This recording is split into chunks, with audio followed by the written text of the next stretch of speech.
Estou aqui na minha série de entrevistas, Clevercast. Hoje a convidada é a Wanata. Bem-vinda, Wanata. Obrigada. Estou fazendo uma série de entrevistas com pessoas que têm produção cultural que tem relação com o cotidiano urbano da região metropolitana de Belo Horizonte. Esse vídeo ele vai estar disponível no YouTube, no meu canal. Quem puder se inscrever me ajuda. E em áudio eu vou disponibilizar via SoundCloud, Spotify e iTunes. Wanata, geralmente eu tenho aqui o princípio de não apresentar os convidados. Então, eu queria pedir para você se apresentar. Geralmente, como é que você fala da sua atuação cultural, profissional? Grafiteira, arte educadora, produtora cultural. Mulher, preta, favelada. Influencia dentro do meu trabalho nas artes plásticas, influencia no meu posicionamento no mundo, influencia no meu trabalho enquanto arte educadora. Então, eu me apresento assim. Vamos conversar sobre vários aspectos, né, da sua produção, mas primeiro esse lado do grafite, né? Como é que você começou a grafitar? Quando que você descobriu grafiteira? Como é que funcionou isso? Então, assim, eu descobri o grafite, eu era muito nova. Meu primeiro contato foi no NUC, que era um projeto, uma escola de hip hop que tinha aqui na minha quebrada. E aí eu passava todos os dias, via uma movimentação, uma barulheira, uma coisa assim acontecendo, ficava curiosa. Um dia eu fui com uma amiga e aí tava lá a galera grafitando, dançando, todas as linguagens do hip hop ali sendo discutidas, executadas, planejadas, tudo naquele espaço. Aí, num primeiro momento, assim, eu não tinha muita noção do que era e a importância disso, mas eu fiquei meio que deslumbrada, fraga, assim.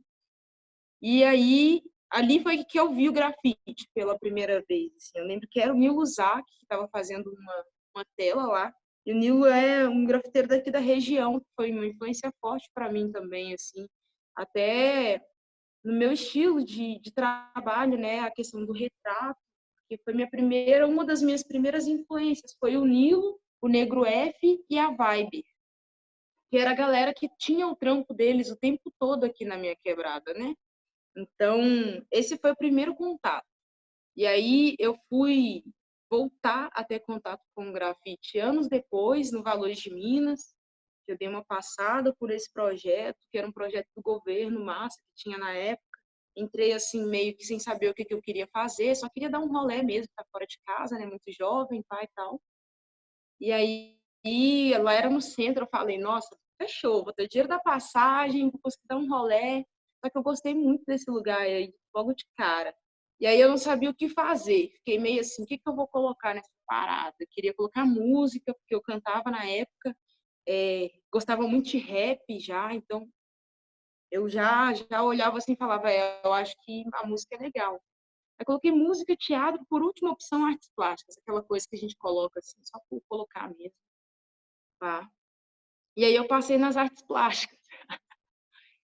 Eu fui na prova de canto, não passei, fugi da prova de teatro e passei nas artes plásticas. E aí foi muito doido, que eu falei, ai caramba, agora eu vou ter que aprender a desenhar, vou ter que aprender a fazer um monte de coisas e não sei o quê. E foi louco que eu fui vendo várias possibilidades de trabalhar com a imagem sem precisar necessariamente desenhar, saca? E aí uma das atividades que eu fiz lá na época foi stencil, um deré, que é o comum, que assina comum aqui em BH, parceiraço, inclusive. E aí o Dereco, tipo, foi me mostrando umas paradas, assim, de stencil, me mostrou Banks, me mostrou Basquiat, foi me mostrando outras paradas que não tinha nada a ver, assim, exatamente com o saber desenhar. E que dava para executar. E aí eu fui, fiz uns stencils, achei aquilo muito doido. Falei, cara, não, isso é muito legal. Quero continuar fazendo.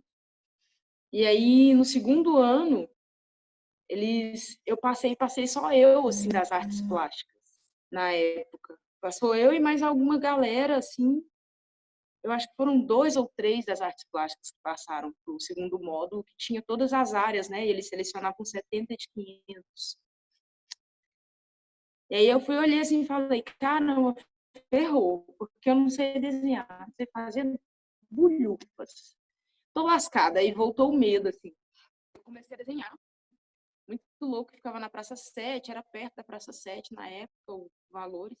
E aí eu ficava do lado daquele cara aprendendo a desenhar com ele, assim. Todo dia aprendia uma parada, chegava em casa, corria e fazia. Só que ele só fazia retrato, ele desenhava as pessoas na rua, parada, assim, né? E aí eu aprendi a desenhar só retrato. E aí eu apaixonei com aquilo ali, falei, caraca, que doido, eu consigo fazer isso.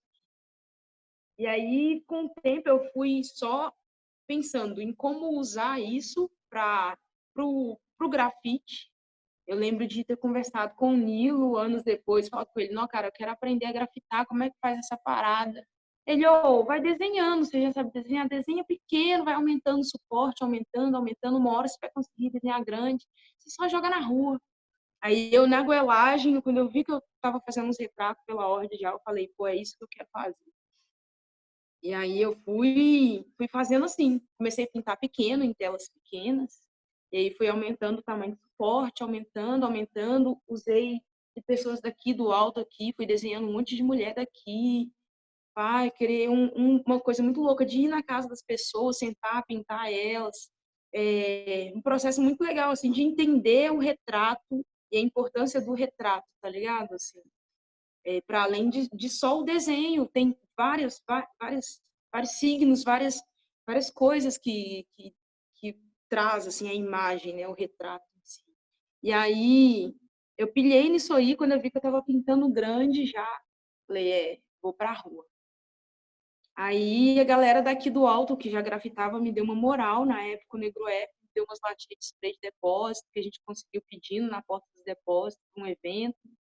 Colocou na minha mão e falou, vai, filha, faz aí o que você sentir vontade. Tem esse pedaço aqui todo pra você. Eu olhei assim, eu lembro de pensar, caraca, vai ser difícil pra caramba. E foi muito louco, foi a primeira experiência, foi em 2014, eu acho. 2014, 2015. 5 anos. E aí eu lembro de ter pintado uma mulher preta no muro, e quando eu olhar para trás tem um monte de mulher preta atrás de mim, achando doido que eu estava pintando uma mulher preta, e quando eu vi tava todo mundo pintando juntos. E aí foi quando eu senti a rua, que eu falei, caraca, que louco essa interação, né? Porque você pintar em casa, você não tem essa interação com as pessoas, não tem esse feedback automático que a rua dá, você tá pintando na hora, se aparecer alguém, trocar uma ideia, falar o que tá achando do trampo. Isso é muito louco, assim. Aí eu falei, velho, quero isso aí pra minha vida, o resto da minha vida. E aí eu me planejei. Depois disso daí, eu peguei um monte de trampo comercial, pedia lata de spray, executava um pouquinho com lata de spray e um bocado com latex, e guardava um pouco de spray. E aí fui juntando. Quando eu vi que eu tinha uma quantidade boa, eu fui lá e fiz uma produção maior. E aí a galera viu o trampo assim, já começou a me chamar para os eventos. E eu entrei, eu comecei na rua, eu já tinha um trampo maduro, assim, eu já sabia o que eu queria fazer, né? Então foi muito fácil, não foi muito fácil não, mas foi um facilitador muito grande eu ter tido esse tempo de estudar em casa, chegar já numa linguagem que tivesse minha identidade própria, praga. Então, quando eu fui para a rua, que eu fiz essa produção grande, foi muito rápido, assim, que a galera me abraçou muito rápido. Sabe? Eu tenho um roteiro de perguntas aqui, mas na verdade eu vou mais puxando as perguntas da fala. Eu acho mais legal, assim, mais espontâneo, né? E aí você falou aí quatro referências, né? Você falou o Comum, que foi a terceira pessoa que eu entrevistei aqui nessa série. E você falou do Negro F, do Nilo Zac e da Lídia Weiber. O Negro F é aí do Alto Veracruz, né? Você está no Alto Veracruz, não é isso? E o Nilo do Taquaril. E você falou do NUC também. O que é o NUC e qual que você acha a importância da cena que tem aí na sua região? Porque tem uma cena forte aí do hip hop, né? Não só do grafite, mas do hip hop como um todo, né? Eu costumo falar que aqui é uma terra fértil artisticamente. Brota artista, Binho, brota, tipo, aparece. Parece que a cada geração nasce uma quantidade de gente que tá, tipo, engajado ali, já vai para esse caminho, porque não tem condição, é muito artista. E o movimento hip hop aqui, ele veio muito, muito, muito, muito forte. A gente está comemorando 30 anos de hip hop aqui na região leste. Então, assim, são 30 anos que o hip hop instaurou aqui como um movimento político mesmo, sacas? Um movimento estético, político, cultural, muito forte, muito louco. E a minha geração inteira pegou o Nuke. Isso foi muito louco, porque saiu cabeças muito pensantes de lá, muito críticas, saca? E com uma visão de mundo, uma formulação assim, já se entendendo enquanto um ser político, enquanto um corpo político e já pensando em pôr em prática tudo que aprendeu lá. Então, a minha passagem pelo NUC, ela me provocou várias mudanças, em vários sentidos. Nesse sentido de me ver enquanto um corpo político, saca? E o NUC é Negros da Unidade Consciente. Eu enxergo como uma escola de hip hop que a gente teve, assim, né? Não sei ao certo como os meninos nominaram na época, se era uma ONG, um projeto social, eu não sei ao certo, mas eu via como uma escola de hip hop que se praticavam os 5 elementos ali o tempo inteiro e muito nesse viés educativo, né?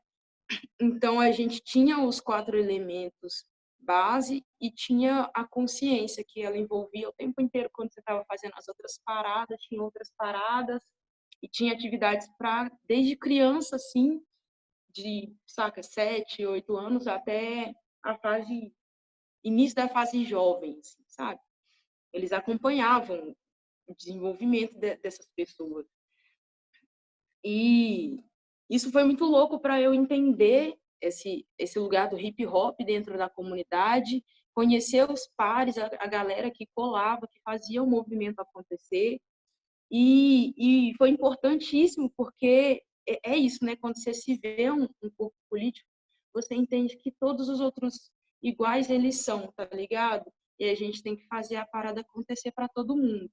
Então eu comecei a me envolver já com questões da comunidade muito cedo. Muito cedo eu estava indo nas reuniões comunitárias, participando das decisões da comunidade e com muita voracidade, saca? Pontuando bem as coisas que eu queria, enquanto uma jovem moradora daquela comunidade, como é que a gente podia fazer, traçando estratégias.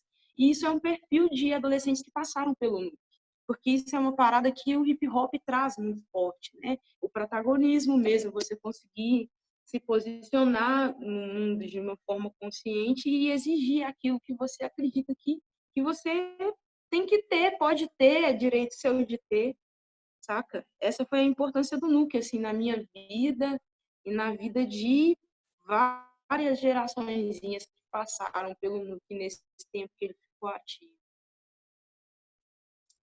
Ô, Anta, voltando um pouquinho para o seu trabalho, você sempre faz esses retratos, né? Mas tem uma temática assim que é comum no seu trabalho. Como é que você enxerga as questões que você expressa quando você vai pintar na rua? Qual que é o universo assim que você tenta trabalhar na hora que você está na rua grafitando? Entendeu? Entendeu? Peraí. Ou eu tenho sempre uma temática fixa, né?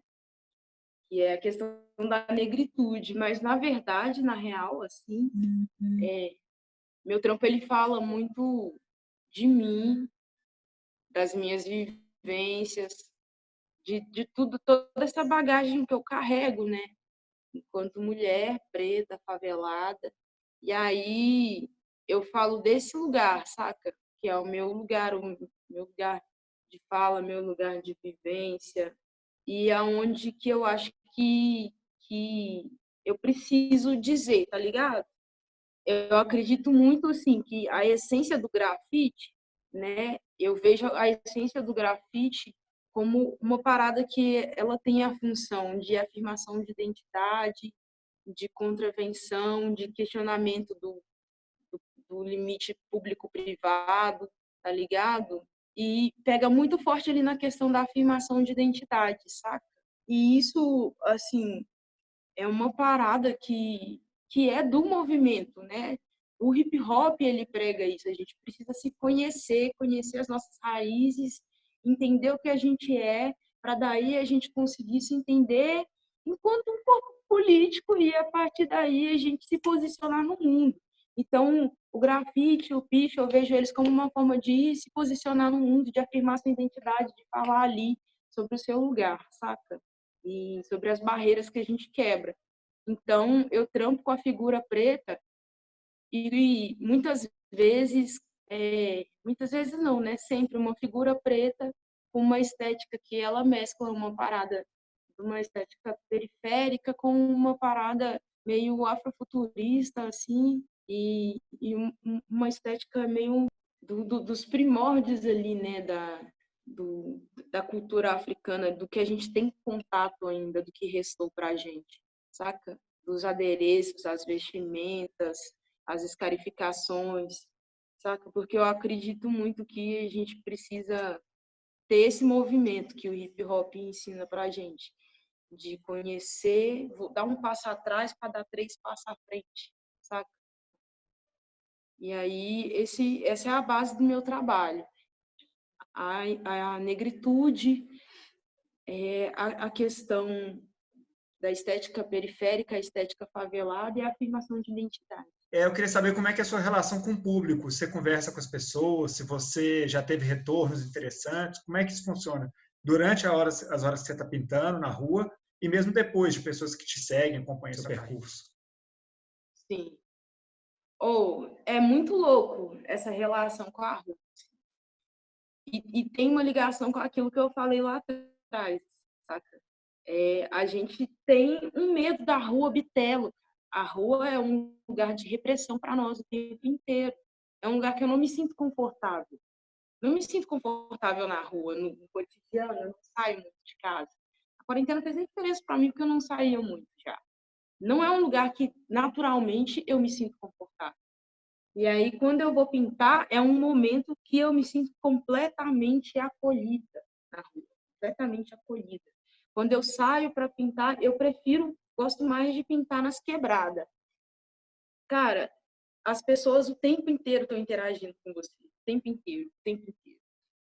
Você oferece um cafezinho, fuma um cigarro com a gente, faz uma comida, um lanche, elas estão interessadas no trabalho. Elas querem interagir, elas querem entender o que é aquilo, o que está acontecendo.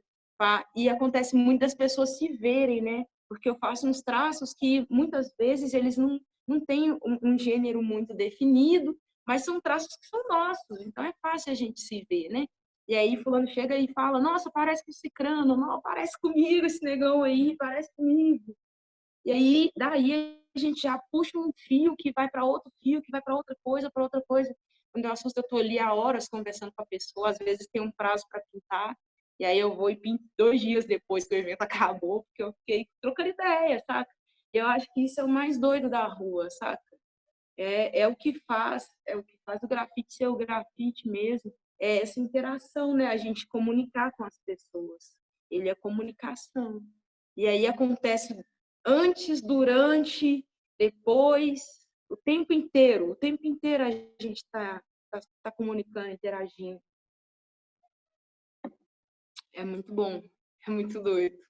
E você citou aí antes, na outra resposta, e a relação do grafite com o picho?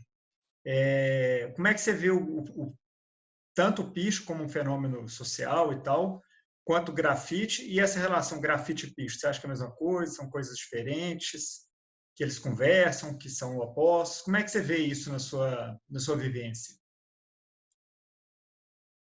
Assim, é muito complicado falar disso, porque eu sou muito junina, né?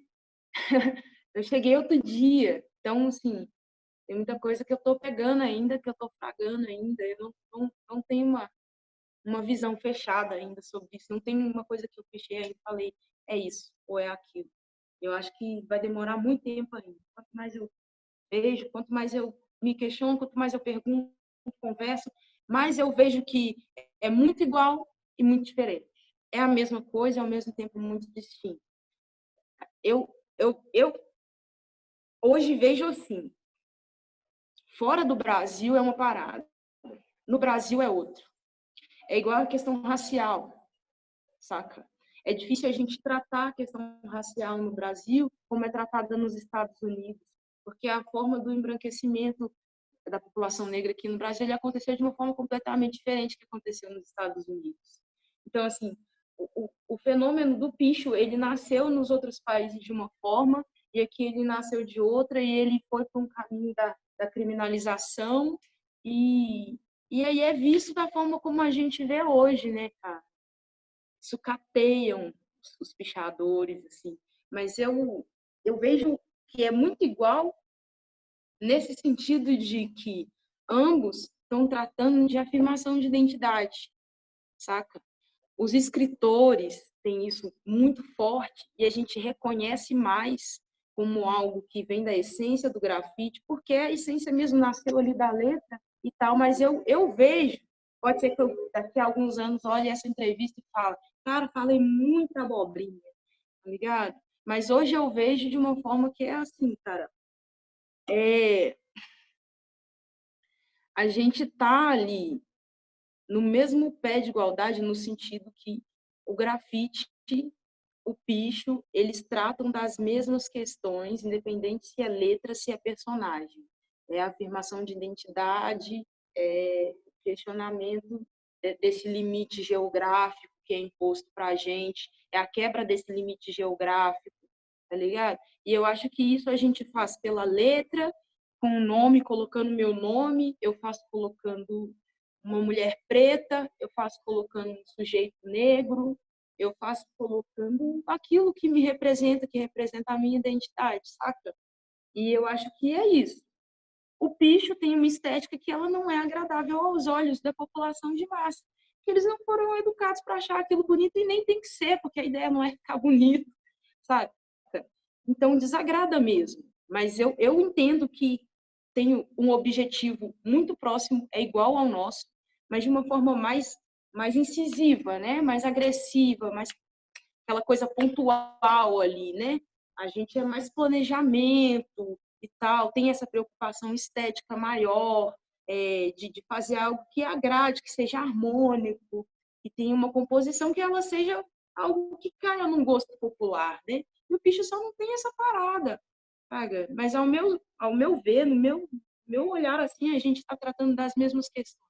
Massa, só um comentário que, assim, até um livro que eu gosto muito fala assim que a melhor mente é a mente do principiante, né? Eu tento sempre buscar essa mente, que é aquela que está aberta para tudo, né? Então, tem muitas, por exemplo, eu sou mais velho de guerra, mas minha cabeça oscila muito também. Então, assim, eu acho que oscilar é sinal de que tem pensamento, né? Quando a ideia está muito rígida, é que ela não oscila, né? Mas muito boa a sua resposta, achei, não, sim, massa demais. Aí outra pergunta que eu queria te fazer é como é que é a sua relação com a cidade? Se a cidade interfere na sua produção, se o seu olhar para a cidade, quando sua vida cotidiana, se isso de alguma forma interfere no que você produz de imagem. Interfere, na verdade, eu acho que anda junto, né? Não existe uma coisa sem a outra, assim. A minha construção de paleta, durante muito tempo, e é uma coisa que eu faço ainda, é pegar a paleta do lugar, saca?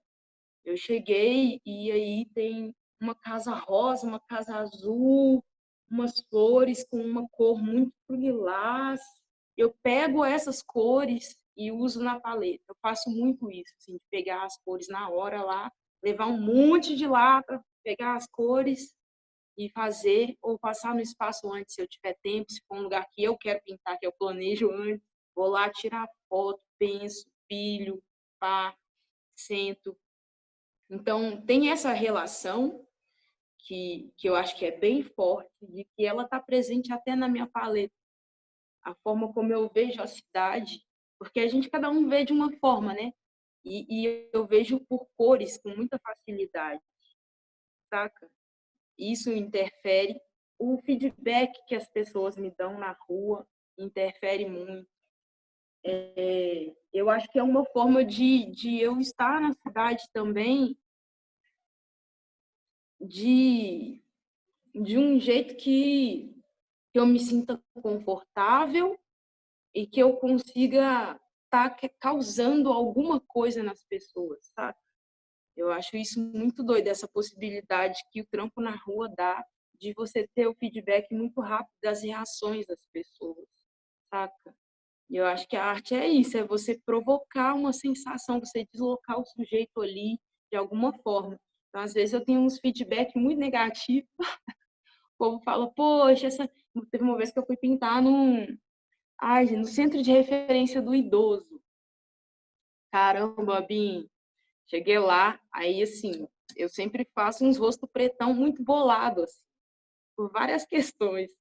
E aí eu peguei uma foto de referência da minha mãe e coloquei a foto da minha mãe mais idosa, assim, e aí eu achei uma foto que parecia muito com ela, mesclei as duas referências, mas o negócio ficou muito triste, cara.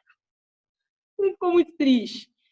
E era, tipo assim, um centro de referência do idoso e as senhorinhas passando e falando, por que você está fazendo esse rosto, minha filha? Aqui ninguém é triste assim, não, a gente é feliz e tal, e não sei o quê. Teve uma que passou e falou assim, se fosse branca, tava feliz. Aí eu olhei, ai, meu Deus.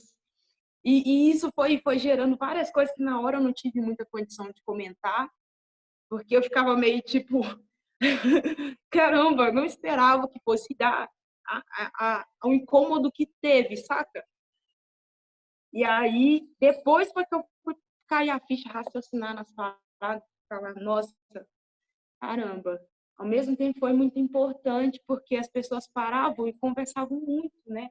A galera mais velha gosta muito de trocar ideia. Então, foram 3 dias produzindo. 3 dias. E foram 3 dias com muitas intervenções da galera, o tempo inteiro, saca?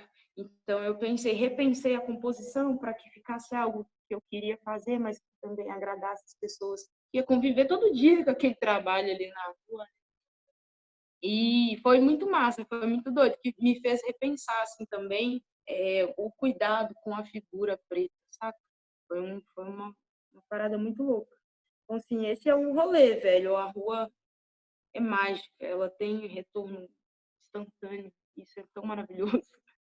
Vou te falar que para mim faz todo sentido isso. Eu já perdi muito sono por coisa que as pessoas me falaram quando eu estava pintando na rua e já ganhei o dia com coisa que as pessoas já falaram. Mas eu acho que uma coisa que mudou drasticamente o meu desenho foi uma vez que um cara em situação de rua virou para mim e falou, pediu para fazer coisa que não roubasse a brisa dele, que a vida já estava muito difícil. Eu acho que foi um divisor de águas. Dali para frente eu não consegui fazer mais nada pesado na rua. Assim, o cara ele falou uma frase Nossa, que mudou minha produção totalmente, assim. Que é isso, né? Vida urbana, às vezes, assim, eu respeito quem tem um trabalho mais forte, mais agressivo, mas a vida na cidade ela é bruta, né? Ela é difícil, né? Pelo menos na minha ela experiência, é eu já perdi difícil. muita noite por causa de comentário de grafite, viu? Outra coisa que eu ia te perguntar, que eu te conheci já tem um tempinho, e eu lembro que eu sempre me impressionei muito com sua. Você tinha um certo, assim, um olhar meio profissional, meio concentrado no que você estava fazendo, uma certa determinação e tudo. Como é que você vê esse lugar de fazer uma escolha de viver da arte urbana, ou de falar assim, ah, não, é isso que eu quero fazer da minha vida, quero ter um projeto de vida em cima disso? Eu não sei, me parece que você tem um pouco esse pensamento. Como é que você vê isso? Eu acho que a primeira coisa foi eu cair a ficha que eu precisava me sustentar. Eu já tinha entendido que eu precisava fazer um correr atrás das minhas coisas mesmo. Aquele momento que a gente percebe que se ninguém fazer por você, você não ninguém nada vai acontecer. Se você não fazer, ninguém vai fazer por você. É isso. E aí eu caí essa ficha e ao mesmo tempo eu fiquei pensando em me reinventar, em procurar outra área, fazer psicologia, outro curso, arquitetura, sei lá, inventar uma coisa. Eu gosto muito de rede social, fazer uma parada de marketing, estudar marketing, alguma coisa assim. Fiquei repensando várias possibilidades, assim. E aí eu parei, olhei bem e falei, cara, mas eu sei fazer mesmo? É isso. Não sei nem se eu faço daquele naipão mesmo, do jeito que eu queria fazer, mas é o que eu sei fazer. Então, assim, eu tenho que pensar como que eu vou fazer, porque meu trabalho não é um trabalho que é uma coisa assim muito agradável de se ter na parede de casa, né? Essa parede toda rosinha, clarinha, lilás, tudo harmônico, uma luz, tal, e uma pessoa assim, te olhando assim o tempo inteiro. É muito pesado, né? E é importante para mim que seja pesado. Então, eu não vou mudar a minha estética.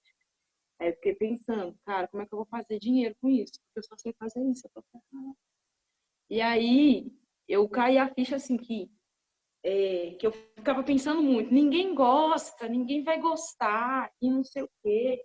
Depois de um tempo eu fui entendendo que eu podia montar meu público, ao invés de tentar agradar um público, né, assim, um público geral do que a gente entende naquele momento ali, que é um público que é o ideal e tal, que é o que compra, o consumidor e não sei o quê, e comecei a focar em fazer uma parada que induzisse as pessoas que pudessem ter interesse chegar até o meu trabalho, saca?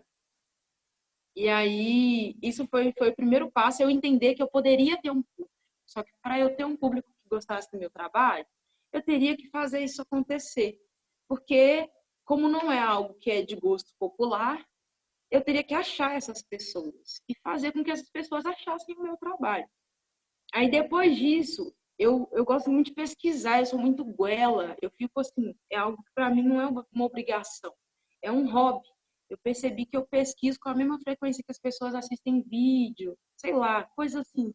E aí eu fui futucando e tentando entender como é que a galera que ganha dinheiro com arte fazia para isso acontecer. Quais ferramentas, qual caminho, como é que isso aconteceu. Eu não ganho dinheiro com arte, não, viu, também. Mas eu, pelo menos, tento pensar que a arte é o meu produto, é o que eu tenho para oferecer para o mundo. Então, se é o que eu tenho para oferecer para o mundo, eu vou tentar oferecer da melhor forma, saca? E muito certa das coisas, porque, é novamente a questão de ser uma mulher preta favelada, tá ligado? A gente não tem muito tempo para testar as coisas, Binho. A gente tem que ser muito assertivo. Se cair 300 conto na conta, a gente tem que pensar em como fazer esses 300 virar 600 muito rápido. Não dá tempo de pensar em investimento a longo prazo ou testando até achar a fórmula certa, algo que funcione. A gente já tem que dar um tiro muito certeiro, que as oportunidades são poucas. Então, assim, Fraga, é uma pessoa careca a oportunidade. Passou ali, não pegou naquela hora, não adianta pegar, não vai ter fio de cabelo para você agarrar, não. Saca? Então, assim, vai, vai, saca? Minha mãe falava isso comigo e foi uma coisa que eu cresci repetindo muito, assim, velho. A oportunidade é uma pessoa careca, né? Depois que passou, você não consegue agarrar mais, você fica um fio atrás. Ela vai. Mas, ao mesmo tempo, eu vejo que tem muita coisa ainda, tá ligado? Não sei. Mas eu tento fazer as coisas certeiras. O golpe tem que ser certeiro. É aquilo que o Mano Brown já falava, né? Tem que ser 3 vezes melhor. Isso é um saco. Uma cobrança muito foda. Mas é real. A gente tem que ser 3 vezes melhor. Porque pessoas que têm o privilégio básico de ter uma cor de pele mais clara já dá outros vários privilégios que já coloca a gente num lugar de desigualdade tão grande que para eu chegar naquele lugar eu tenho que ralar 3 vezes mais mesmo. Sabe? É por isso que eu tento levar as coisas muito no foco. Às vezes funciona, às vezes não funciona, às vezes não funciona. Mas a gente tenta sempre. É uma coisa que desde que eu conheci seu trabalho, eu já te falei que eu acho que tem muita verdade nele, né? E assim, é um trabalho com muita qualidade técnica, assim, também, né? Muito bem feito e tal. Então, acho que você está mais que certa mesmo. Tem que arrumar, cavar espaço para expandir isso e ir mais longe mesmo, né? Assim, e não perder a oportunidade mesmo, não, né? Mas aí, falando nisso, como é que é a sua rotina? Você pinta em casa? Você faz rascunho? Você planeja? Como é que você lida no dia, fora agora no momento de Covid, que está todo mundo meio fora da rotina padrão, né? Mas como é que é a sua rotina de trabalho? Você vai ia direto para a rua para pintar? Tem um momento que você trabalhava dentro de casa? Como é que isso funciona? Sim. Então, eu sempre pensei que eu tinha que ter uma renda fixa, né? Então, eu trabalhava com grafite e, ao mesmo tempo, eu tinha um trampo fixo. Então, durante todos esses anos que eu grafito, eu tenho compromisso diário, durante todos os dias úteis da semana, que era ou de 8 ou de 4 horas, mas um compromisso fixo com com um trabalho que era que garantia as contas fixas para eu conseguir ter uma liberdade maior para pintar, selecionando mais, né, também os trabalhos que convinha para mim trabalhar e outros que eu não fazia parte do meu trabalho mesmo, né? Essas coisas que às vezes a gente pega só porque está precisando de grana. Aí eu mantinha o emprego. E eu tinha também as obrigações com a faculdade. Então, me sobrava pouco tempo. Aí eu planejava, tipo assim, todo final de semana eu pinto. Então, todos os finais de semana eu pintava. Tirava, tipo, um final de semana para a família, que não era uma parada que era sempre, porque não dava para reunir sempre e tal. E certo, quando acontecia uma parada, tipo, de alguém vir, chegar aqui em casa, mas todo final de semana a minha meta era pintar, sábado e o domingo, todo sábado e domingo. No geral, eu vou ser bem sincera, eu não desenho nada, quase nunca. Eu gosto de desenhar grande, eu gosto de desenhar muito grande. E às vezes não é nem o fazer uma parada grande. Essa tela, a tela é grande, o desenho é pequeno, mas eu gosto de trabalhar em coisa grande, eu gosto de ver que eu tenho espaço para trabalhar. O suporte pequeno me oprime muito. Então, estar em casa, por exemplo, nesse tempo de Covid, está sendo um pouco complicado, porque tenho que fazer muita coisa pequena e eu não tenho paciência, eu não gosto. Eu já percebi assim que eu gosto de pintar, gosto, mas eu gosto mesmo, muito, muito, do fundo do meu coração, que eu amo mesmo, é de estar em interação com as pessoas. Então, se eu estou em casa e tem outras pessoas comigo, eu sento, pinto, distraída, eu assusto na hora que eu vejo que foi um monte. Se eu tiver na concentração, na obrigação de fazer o trabalho, eu ter que parar ali para dar um tempo para fazer e tal, isso costuma me travar, é um outro processo que demora um pouco mais, assim. Então, eu desenho pouco, na real, mas o meu processo de pintura, né, para mim entregar um produto, para eu fazer, eu vejo todos os trampos como um produto. Os trampos que eu faço na rua, os trampos que a galera me pede, para eu ter essa parada mesmo de sempre conseguir fazer assim o meu melhor. E aí quando eu penso, tipo assim, eu tenho um produto para entregar, tem esse processo da pintura, e antes da pintura, eu paro e pesquiso muito, porque às vezes eu já quero falar de uma parada, pá, ou aconteceu alguma coisa que mexeu muito comigo e eu quero falar sobre aquilo ali de alguma forma, ou então, assim, quero um resultado que é só uma parada que eu quero testar alguma técnica, saca?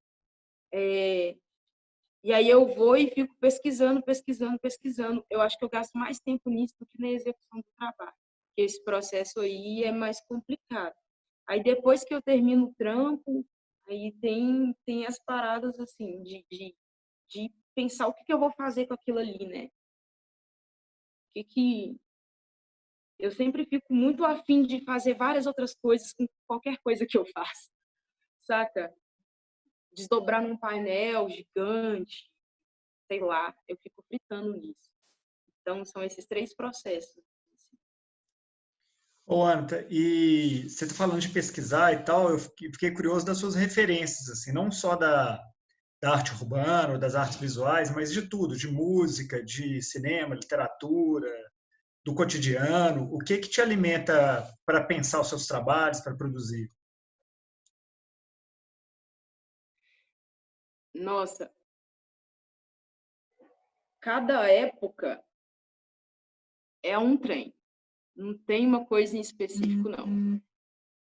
Mas eu gosto muito, muito, tipo, da estética africana. Então, eu vejo muitas coisas, muitas imagens. Eu me alimento muito de imagens. No geral, assim, eu sou meio avulsa, saca? Meio aleatória. Eu não consigo ter, por exemplo, assim, nomes, lembrar nome. Porra, fulano de tal, não sei o quê, não sei o quê. Mas eu tenho uma sistematização, assim, de guardar as referências. Tipo, ouvir uma música, essa música me remeteu a alguma coisa, que me remeteu a alguma coisa que me deu uma ideia.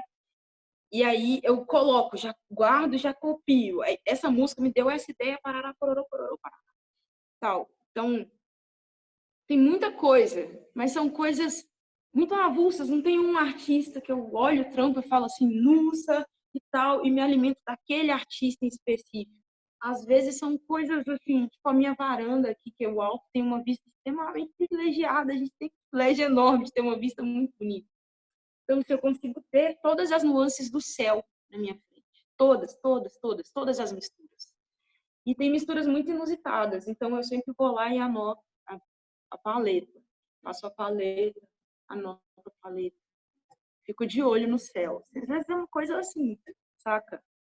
E música, eu gosto muito de músicas que são músicas de gente preta, falando sobre gente preta, tá ligado? Porque essas coisas me alimentam muito, ao mesmo tempo que tá me dando informação, saca?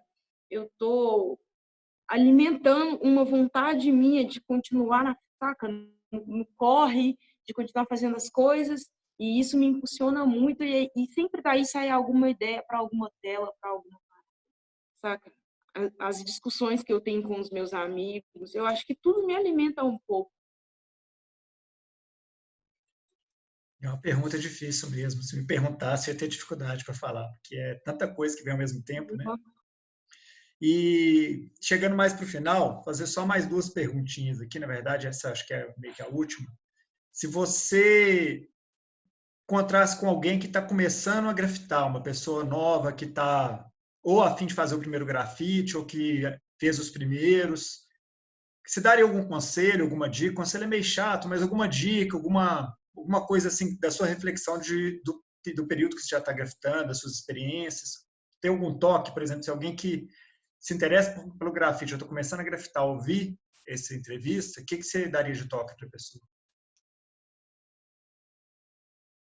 Para não se importar muito com o imaginário coletivo que se tem da cena, das pessoas que estão na cena. Porque a gente fica com muito medo de começar. Sabe? É muita insegurança. Assim. Tem a questão do material, que é muito caro. Isso é outra dica que eu daria. Pinta com látex, não fica com receio, não fica pensando que grafite é só spray. Mete o látex no muro, não tem látex, faz uma base com folha, pedra, não sei, qualquer coisa que dê cor, vai pra rua, sabe? Vai, começa. E não fica na neura de pensar isso. Nossa, as pessoas falam isso. As pessoas falam. A vivência de cada um é uma, sabe? A minha visão de mundo não é a visão do mundo, tá ligado? Então, assim, as coisas que chegam, elas são muito desanimadoras às vezes. E a gente já vai com um receio enorme de ser pré-julgado, isso, aquilo, outro, de pensar que não vai ter espaço, que não vai ter lugar, que não vai ser bem aceito. E não é nada disso. Primeiro que a gente não tem que ser aceito por ninguém. A gente faz o nosso corre, sabe? E se você vai estar com as pessoas, se você estiver com as pessoas certas, elas vão entender que aquilo que está acontecendo, que você está fazendo parte ali, é uma família. Então, elas não vão te deixar desamparado. É isso. Corre, faz o corre. Vai, faz, pinta. Legal isso que você falou do látex, porque eu lembro uma época, assim, nos anos 90, que foi quando os gêmeos despontaram no exterior, né? Foi até o Twist que levou eles para lá e tal, o grafiteiro. Tanto eles quanto outros brasileiros, o Espeto, uma galera que foi na época, que a galera pirava lá, era a galera usar látex, né? Você falavam, pô, os caras chegam no muro e usam látex, ninguém no mundo usava. E o brasileiro chegou usando látex, ficou uma coisa característica do grafite brasileiro. Assim. Eu acho que depois isso já mudou, a galera já absorveu fora também. Mas quando o grafite brasileiro chegou no exterior, a galera pirava nisso. Virou assim, uma coisa que era uma dificuldade, virou uma característica E é própria, uma isso. diferença. É isso. Oh, no continente africano, são poucos os países que o pessoal tem acesso a tinta spray com a qualidade mínima que a gente tem aqui. Lá não se produz, não chega, para importar é caro pra caramba. O povo não tem acesso, cara. E a quantidade de grafite que tem, quantidade de grafiteiro que surge, brota cada vez mais. E a galera pintando no látex, na raça. Aí vem me falar que isso não é grafite, saca? E não é isso que faz um grafiteiro, não é o material. Isso, inclusive, é excludente, é algo que é contra o movimento hip hop, é contra o grafite, inclusive, saca? Grafite mesmo, 2F, TI, lá, que nasceu lá juntinho, lá, tá, saca? Tipo, excluir não é nosso. Eu, pelo menos, quando fala de arte, eu acho que às vezes é mais interessante você pensar o que mais que as coisas podem ser do que elas já são, né? Você fala, o grafite é isso, tá? Mas o que mais que pode ser, né? Assim, porque a arte é invenção, né? Assim, é um espaço de você inventar, de criar coisas novas. Tá chegando no final e aí vai chegando aquela hora assim que eu tenho que ir encerrando por causa do tempo, que eu tento não fazer as entrevistas ficarem muito grandes. E eu até queria conversar mais com você, mas eu tento manter um limitezinho. O que eu queria saber é o seguinte, tem alguma coisa que eu não perguntei e que você queira falar, assim, de uma maneira mais livre aqui, para deixar registrado, e aproveitar e falar dos corres que você quer fortalecer, daquele jabá, assim, onde que a pessoa conhece seu trabalho, o que está acontecendo de importante, o que você quer destacar. Então, é um momento mais aberto para você fazer uma fala geral aí, que você quiser. Começar pelo meu trampo, né? Quem quiser conhecer um pouco mais, dá para entrar no Instagram, @wanatta, WANATTA, _ street art. Jogou o Anatta lá, é fácil de achar, porque é um nome diferente, não vai ser difícil. Lá tem, tipo, muitos trampos, eu posto bastante lá. E eu queria muito, do fundo do meu coração, que o mundo inteiro conhecesse um lugar, uma iniciativa que está rolando aqui na cidade, já tem uma cara, que é o Brejo das Sapas. Você fraga, Binho? Cara, rolezão. É uma galera que, por livre e espontânea vontade, independência própria, financiamento próprio, levantaram um espaço para socialização, né, convivência e confraternização entre mulheres negras. Então, assim, é um espaço que ele foca no fortalecimento das mulheres pretas faveladas sapatonas. Então, é um recorte bem específico e atende esse público com várias atividades. Tem aula de forró que ensina as minas a conduzir, o que é muito doido, galera. Porque a gente sabe a dificuldade que é para uma sapatão dançar de dois, muito difícil. Então, tem isso, tem várias outras coisas, e eles estão sempre fortalecendo as artistas periféricas lésbicas, saca? Então, assim, quem tiver esse perfil, precisar de qualquer parada, velho, corre, chama Prédio das Sapas, joga lá no Google, acha as meninas, que elas têm um espaço muito massa, sabe, para receber as demandas das mulheres pretas lá e fortalecer o corre das meninas. Eu conhecia de nome, assim, de pessoas em comum, mas nunca fui lá. Mas eu sei que é uma iniciativa muito importante, né? Ô, Ana, assim, você sabe que eu admiro muito seu trabalho e respeito demais seu corre. E não é de hoje eu fico pondo pilha e acreditando, querendo se ver você deslanchar mesmo. E você está indo no caminho, né? Você está indo super bem, assim, a galera está recebendo bem seu trabalho. Eu acho que é isso mesmo, assim, eu vou encerrando aqui. Queria, assim, deixar só esses votos aí de que você trilhe cada vez mais caminhos e tenha vida longa aí para os seus projetos, viu? Obrigadão por trocar essa ideia, fiquei muito feliz. E aí, só lembrando que esse vídeo está no YouTube, quem puder inscrever, ela me ajuda. Ele está também no Spotify, SoundCloud e iTunes só como áudio. E a minha ideia é fazer um mapeamento da produção cultural ligada ao cotidiano urbano da região metropolitana de Belo Horizonte e passar por várias pessoas que eu admiro, que eu gosto do trabalho, que eu acho que podem, né, assim, somando todas as entrevistas, mostrar uma diversidade de ideias e de pensamentos. Né? Anta, brigadão, valeu demais. E vou acompanhando aí seu corre, a gente vai conversando. Obrigadão, valeu. Obrigadão. Falou, valeu.